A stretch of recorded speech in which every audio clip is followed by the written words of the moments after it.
Hey everybody, we are Robert, Martin, and Francis, and this is Snakes and Otters, pointless discussion of eternal questions. Get ready, we're about to live in your head rent-free. Hey, welcome to Snakes and Otters. I am Martin. I'm Robert. And I'm Francis. And welcome to our unscheduled video hoopajube. This is just a super special video isolation, and we're even social distancing and wearing masks, even beyond not being in the same room together.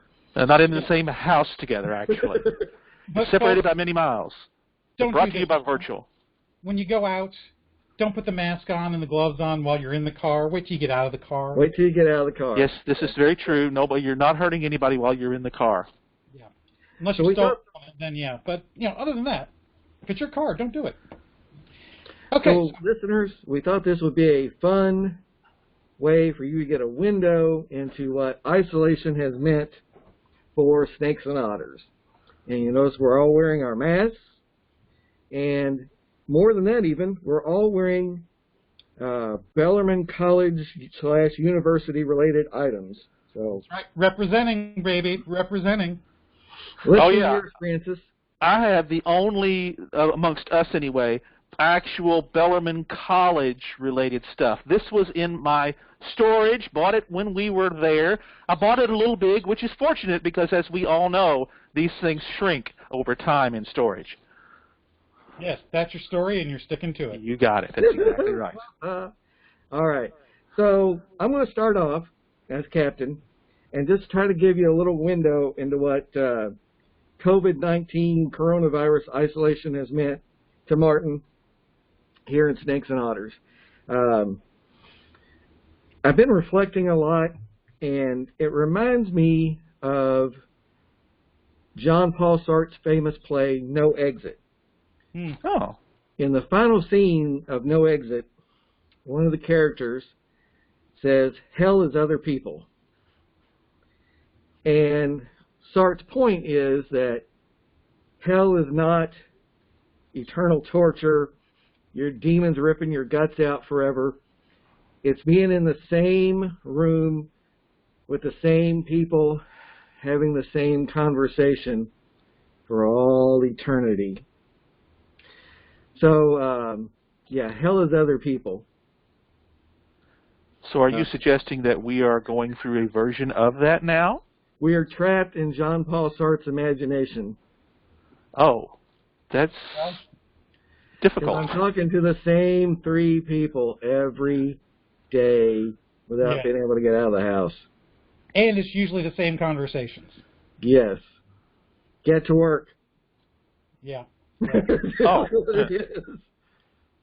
So. Yeah, I get that. I really do. Yeah. Although, I got to say, even when I was working at the office, it sometimes felt that way because people in my office could have some of the most inane, idiotic conversations. Not all of them, but everything you're masked could participate in these, including myself, I will grant you. The epitome of it was the hour-long conversation that went on as to whether or not the $6 million man could hold down a helicopter trying to take off. Oh. Obviously, no. Well, that's correct. Gravity is what gravity is, but... Exactly. But he's got a bionic arm. Come on. There was one guy wouldn't give it up. Just because he has the bionic arm doesn't mean that the properties of physics are overturned. I mean... what was it Emerson said? A foolish consistency is the hobgoblin of little minds? Yeah, let's not revisit this conversation because this is one that I have no desire. That's correct. Skip a bit, brother, as Monty Python would say. And it was the point is, it went on for an hour, and that's the kind of stuff that happens. Believe me, you feel like you're in hell when those conversations start.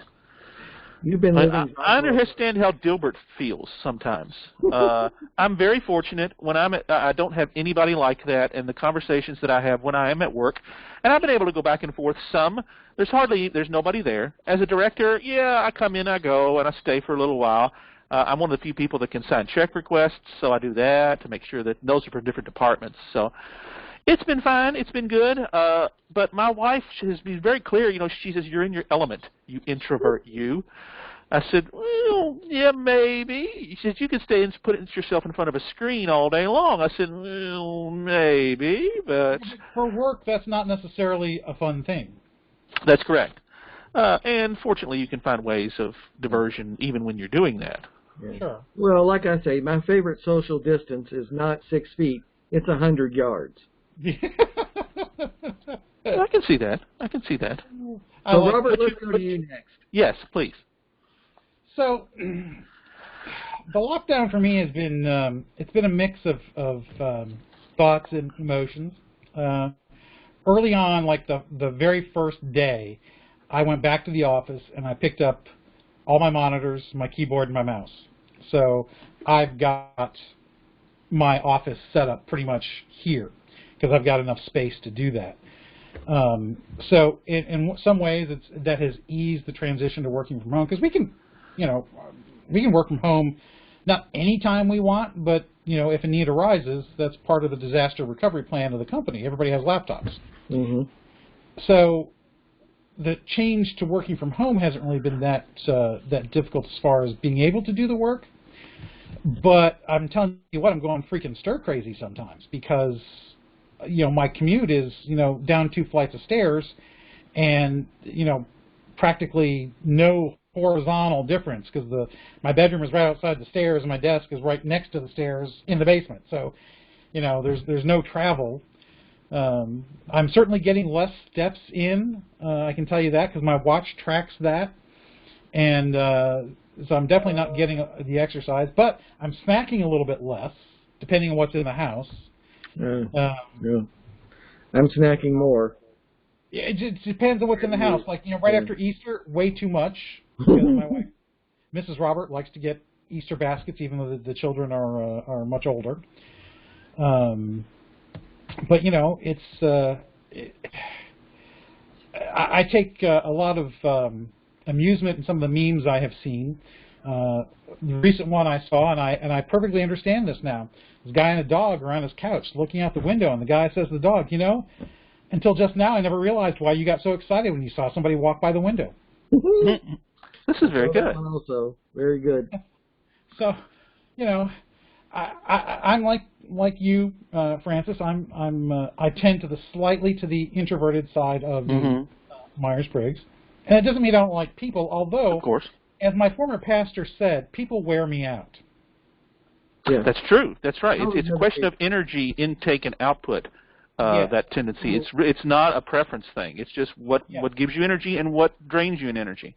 That's all it is. My preference is a small group of tightly knit people as opposed to large groups of acquaintances. And when it's just you, the wife, and the kids, and that's it. That never changes. It does tend to make you go a little bit. At least for me, it makes me go a little bit stir crazy. A couple of times I've gotten out even at night when you couldn't see anything, just to get out of the house and drive somewhere. Yeah. My son Indiana has done that. Because he never leaves. Because he's back from university, and he's here. He's virtually online. I go to work sometimes.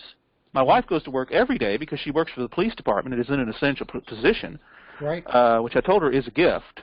I told her that when we were in the middle of a fight. It didn't go over very well, of course. I should have known better. That was not the time to say that. Mistake, yeah. Yeah, absolutely. You think after 30 years I would know better, but sometimes, we slip occasionally. Yeah, it happens. But yeah, as far as impact directly from the virus, I don't know anybody that's gotten it yet.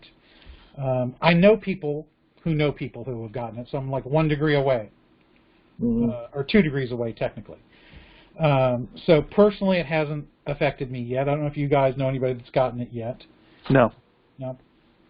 So obviously, we all know famous people have gotten it because that's big news, which really just scares the hell out of me. I don't want anybody to die from this, but I could really care less if some celebrity got this. Yeah. It's like, so what? Okay. Yeah. They're human like anything else. Yeah, I don't want anybody to get sick and die from this, but it really does nothing for me or to me to know whether or not any particular person that I don't know personally has gotten it. So, but luckily there's not a whole lot of that going on, which is good. to me, the part that's killing me is the utter sameness day to day. Yeah. Yeah. Because both of you have the opportunity to go into the office, and I do not. They've actually locked the building. Landlord has, because there's multiple businesses in our building. Right. Every day feels like it should be Saturday, because I don't have to get up and take a shower and get dressed if I don't want to. And I don't have a particular time I absolutely have to get up like before, because my morning is so flexible. If I want to eat a late breakfast, I can. I can take a 5-minute break from work, go upstairs and fix an egg, and come back down here and eat it. I'm trying to stick to my routine. Be online at the same time that I would be at the office to try to help with that. I'm actually getting online a little earlier because now that everybody's home, there's less importance to how we used to divide up our day, where the guy worked, one of the guys he would do a little bit earlier and I would do a little bit later, kind of spread out the coverage. It really doesn't matter as much anymore, because partially I did that because I didn't like to deal with the traffic coming home. Yeah. I didn't mind staying a little bit later and missing the worst of the traffic.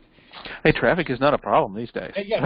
Right now, I love going someplace on the few chances I get, because there's no traffic. Mm-hmm. But the sameness day after day, which in itself is a form of blessing, because I'm not having some emergency happening where I'm worried about myself or one of the family members getting sick and not being able to see them in the hospital. So, I recognize that even in that sameness that is mentally taxing, I'm still very blessed in that sense that that's all I'm dealing with. Amen.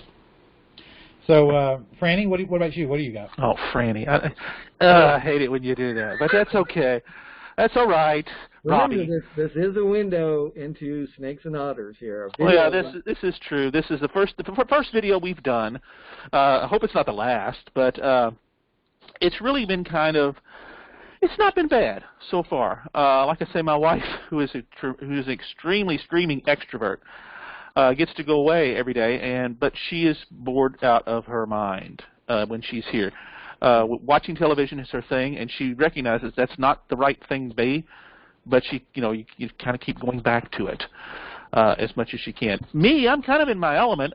I get up every morning. I go up to my parish and I do a live Facebook Live prayer service Monday through Friday, and so there's a routine that I actually get out. It's by myself, but it's okay. At least forces me to get myself up, get out, get showered, get on with the day. And whether I go into the office or come back home to the home office, I'm able to do what work I need to do, but it's not onerous. And so I'm trying to find other ways to appreciate things that are solo, I suppose. And believe it or not, I came up with this, and I think I told you guys this. I decided I'm going to do one of those bucket list things that everybody says that you kind of have to do, is read War and Peace. Most people say it's that tongue-in-cheek because the damn thing is so long. I'm actually doing that, believe it or not. I'm actually I got the ebook of it. The thing is like 2,000 pages. And I bet it still made your phone heavier than it was. Yes, I bet it did, didn't it? Because how I'm reading it, exactly. It's magnificent. Tolstoy, in fact, is one of the true geniuses. Even though he wrote in the Russian language, it translates very, very, very well. And I've even gotten a hold of 2 of the movie versions of it. The one in 1950, of course, because you kind of lay that out so you can visualize when you're reading these characters. You've got images in your mind.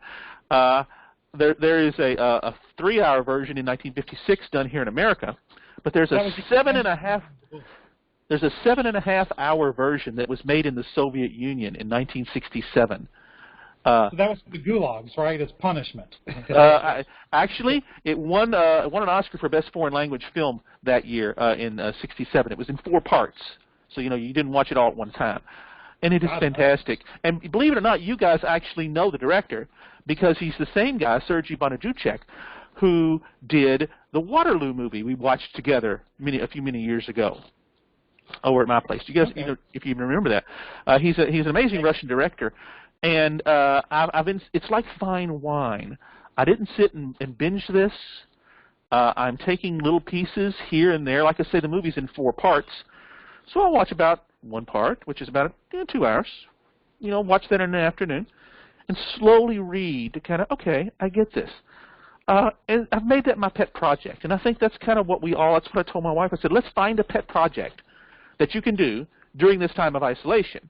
Something agree. that, and in fact, our next Code of Honor episode that we're going to do, I'm going to steal from Tolstoy that talks about that very thing, that you just kind of have to figure out a way to take this one day at a time. And for those that have worked in 12-step programs with folks, that's one of their great manifestos, is one day at a time. You recognize how frustrating that is, but sometimes that's the only way through. Yeah. And in many respects, that's kind of what we're doing here. The only way. You can only live one day at a time no matter what. Well, yeah, we say that. Recognizing that. That's right, and the trick is recognizing it. That's exactly right. And if this time of isolation does anything for us, I think it might make us recognize that is essential to life, and anything else is an illusion. Mm-hmm. And being able to fall back into that mode when we need to is a strength, something we're all cultivating now, whether we want to Sun or comes not. up tomorrow, no matter what. Well, that's exactly right. So, one of the things that, as we've each done our bit, one of the things that I will note is that my workload has essentially stayed the same. I don't know about you guys, but some of it's actually increased because being in IT, we are now taking on projects that we don't normally have time for because we're busy with more day-to-day stuff. Now, my business, it hasn't changed that much except in the volume of the automated side of the business. The interaction with the customers has relatively stayed the same, and some things have increased, but my workload has pretty well been steady. And I recognize not everybody has been lucky in that. Oh, mine is definitely not, because where I do creating programs and creating events and things like that, well, that's all on hold, so I can't really do much of that. And the entities that I resource, the Catholic parishes here locally, well, they're not there, most of them, so they're not calling me with ideas and opportunities and questions and things like that. So I stay available, and I think a lot in my mind about different things. Okay, what can we do? And if I can come up with the right idea, I can start writing a program and creating it, not knowing when the heck we're ever going to do that. And that's the opportunity of coming up with something new, thinking, well, I really want to do a program where parishes can have a parent group that comes together, and they need some content to work with that. That's kind of what I'm working on between things. So at least, it's the creative part there. And that's writing. And at heart, I'm a writer. I always have been. It took me forever to realize that. That's why I like what I do. Because when you get to do that, when you get to do what you like to do, that's cool. So I try to do as much of that as I can. Yep. Well, let me Martin, what about you? Couple of notes here before we wrap up, because we didn't want to make this very long. We just wanted to make a quick window into Snakes and Otters. But listeners, I hope you'll notice that behind all three of us, something in common. Mm-hmm. Books. Yeah, our book sales. Yes, that's right. And I can tell you for sure that what you're seeing behind Robert and Francis is a very small percentage of the books they have. This is true. It's just a very small one behind me. I'm looking at the majority of mine, and this is just what I have in my office. I have a larger library in the basement for the less cool stuff. I have what I consider my work library behind me, which is not all of it. What you can see, I have 4 bookshelves along that wall, plus 2 more shelves to my right above the desk, and a credenza type of bookshelf over to the left of that. That has all of my business type stuff, motivational material, marketing stuff, as well as all my theology. On the other side of my desk in the stairwell is the entertainment section of the Robert Man Cave, and that's where my history books and my comic-related stuff is. So yeah. Oh yes, that is a cool site to be. Perhaps our next video should be a tour of our libraries, because all gentlemen affairs need That's an a library. Idea. Yes, exactly. Gentlemen of Affairs need a library. That's right. Absolutely. That would be a great video tour. Behind mine, basically, you could see all my Thomas More books. That's on my top shelf up there. I've got some. Actually, I've got 2 shelves of that, of different things like that. I've got, as well as my Patrick O'Brien series. You can't see it very well. It's right here. Those are all the same printing. They're the printing before the one we have there. They're all a matched set. We kind of get off on a lot of that. Plus, my Thomas Covenant books are all there, which actually Robert got me into that years ago. And they're all there, all hardcore, and a little mismatched, but hey, we do our best on all that stuff. That's But my better library is what I'm actually facing, and perhaps we can do that one of these days. I think that's a phenomenal idea. We can do this on our phones. Absolutely. And that way we can walk around and show what we've got. Yeah, I was going to say, Martin, you haven't said what yours is. Oh, there you go. No There exit. you go. That's right. No exit. So I actually have I haven't read it, but I do have the play that I referenced there about Hell is Other People by Jean-Paul Sartre, No Exit. Yes, his take on hell. So, and the other thing I wanted to mention, viewers, listeners, you've noticed no bourbon this episode. That's true, because we're all wearing masks, and it just wouldn't work. Yes, you may have seen me sipping something to drink because I am so hot underneath the mask, but yes. Yes, hot, and not the way we all want to be hot. Just, No. It's temperature thing. That's I not generally try not to get that way when I'm looking at the two of you, so, Well, I appreciate that, and hey, it's reciprocal. We don't go there, yes. All right. Well, we're going to say goodbye. Francis in his Bono glasses and That's right, Robert yeah. looking like a Monsignor straight from the streets of Rome and all. Actually, I do have one thing I want to end with, and that is, what evil lurks in the heart of men? Yes. Only snakes and otters knows. That's right, absolutely. Right. Well done. So, listeners, I hope you enjoyed this quick video of Hoopajube. We're going to get this online right away, and we're out. Thanks for being with us here every week at Snakes and Otters, a pointless discussion of eternal questions. Be sure to spread the word on your social media accounts. Follow us and retweet us. We are on Instagram and on Twitter at Snakes and Otters. Let your friends know that they can find us on Podbean, Spotify, Stitcher, iHeartRadio, Apple Podcasts, and on YouTube. Just search Snakes and Otters Podcast to find us, and please remember to leave us your comments and reviews. It helps people find us. And you can always send us an email at snakesandotterspodcast@gmail.com. I'm Martin. I'm Robert. And I'm Francis. Catch us next week, same snake time, same otter channel.